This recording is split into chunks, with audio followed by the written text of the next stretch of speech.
Hi மக்களே, வணக்கம். Welcome back to life of taxi drivers. வாங்க மக்களே, இன்னைக்கு போது எப்படி ஓட போகுதுன்னே தெரியல. சனிக்கிழமை நைட்டு வீட்டுக்கு போகவே இல்லை, வண்டியிலே உட்காந்தாச்சு. ஏன்னா புக்கிங் அவ்வளோ மட்டமாக இருந்தது. சரி, ஞாயிற்றுக்கிழமையாவது ஓடும் வீக்கெண்டு அப்படின்ற ஒரு நம்பிக்கையில் நைட்டு படுத்துட்டோம். வீட்டுக்கு போகல. காலையில் எந்திரிச்சு அப்படியே லைட்டாக ஃப்ரெஷ்அப் ஆயாச்சுங்க. ஃப்ரெஷ்அப் ஆகிட்டு லைட்டாக ஒரு டீயை போட்டு அப்படியே உட்காந்தோம் வண்டியில். ரொம்ப நேரமும் புக்கிங்கே வரல. அதுக்கப்புறமா ஒரு புக்கிங் வந்து நல்லா மங்களகரமாக வந்தார் ஐயா. வந்து காலையிலே நம்மளை கோயிலுக்கு கூப்பிட்டு போயிட்டாரு. நம்மளும் கோயிலோட தரிசனம் போட்டாச்சு. இந்த கோயிலோட சிறப்பு கண்டிப்பாக சொல்லி ஆகணுங்க. சென்னையில் இருக்கிறவங்க கண்டிப்பாக இந்த கோயிலை விசிட் பண்ணுங்க. இந்த கோயிலோட பேர் பார்த்தீங்கன்னா கரிவரதராஜ் சுவாமிகள் பெருமாள் கோயிலுங்க. இது இந்த கோயிலோட சிறப்பு பார்த்தீங்கன்னா 500 வருஷம் பழமையான கோயில் இது. இந்த கோயில் போனீங்கன்னா தீபாராதனை காட்டும் போது கடவுளோட கண் அந்த சிலையிலேருந்து கண் திறக்கிற மாதிரி இருக்குமா. அந்த தீபாராதனை எந்த பக்கம்லாம் கொண்டு போனாங்களோ அந்த திசையெல்லாம் அந்த கண் வந்து நகர்றதை நீங்கள் பார்க்க முடியும். ஸோ கண்டிப்பாக விசிட் பண்ணுங்கள். அப்படியே அங்கேருந்து நேராக ஐயா கொண்டு வந்து பீச்சில் விட்டாச்சுங்க. கோயிலுக்கு போயிட்டு அங்கேருந்து நேராக பீச் வந்துட்டாரு.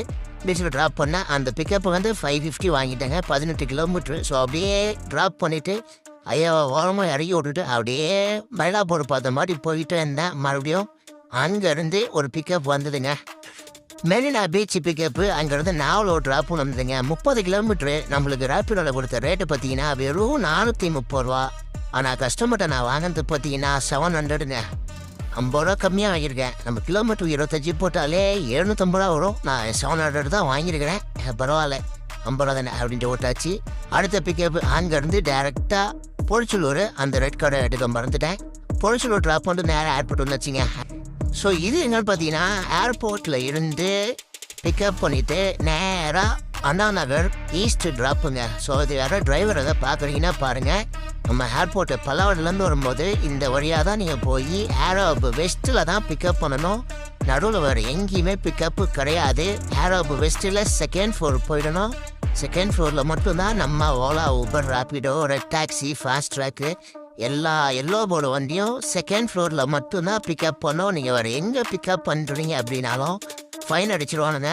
வந்து வண்டியை மணிடுவானுங்க, லாக் போட்டுருவாங்க. ஸோ அதனால் மேலே செகண்ட் ஃப்ளோரில் போய் கஸ்டமரை ஏற்றுங்க. கஸ்டமரையும் வர சொல்லிவிட்டு அதுக்கப்புறமா நீங்கள் மேலே போங்க. நான் தேவையில்லாமல் நீங்கள் டோல் அதிகமாக பே பண்ணுற மாதிரி வந்துடும். சரிங்களா? நீங்கள் ₹1 45 ரூபாய்க்கு ₹1 கம்மியாக கொடுத்தாலும் வாங்க மாட்டாங்க. ஏன்னா அதானி ஃபேமிலியில் அதை வந்து பெரிய இழப்பு இடம். சரிங்களா? ஸோ ஏர்போர்ட் ஃபுல்லாக அதானி டேக் ஓவர் பண்ணிட்டாங்க. அதனால் இது ரொம்ப முக்கியமான ஒரு பதிவாக இருக்கும்னு நினைக்கிறேன் டிரைவருக்கு. ஏன்னா தெரியாமல் போய் இவ்வளோ ரொம்ப நேரம் வெயிட் பண்ணிட்டு வெளியேறும்போது சண்டை போட்டு நிற்கிறீங்க. ஸோ அண்ணா நகர் ட்ராப் பண்ணி